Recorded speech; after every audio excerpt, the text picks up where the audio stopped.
What you're about to witness is, in my opinion, one of the greatest ass whoopings in American history. The Milwaukee is better than the DeWalt in every quantifiable category except ergonomics and handling. So we're going to start off with the drag race.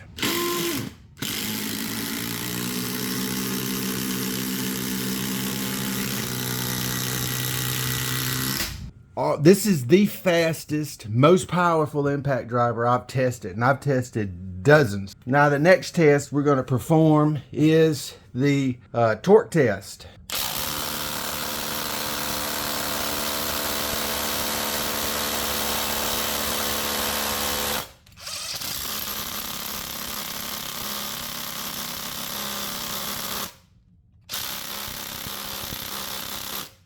And here again, this thing is redonkulous. It put a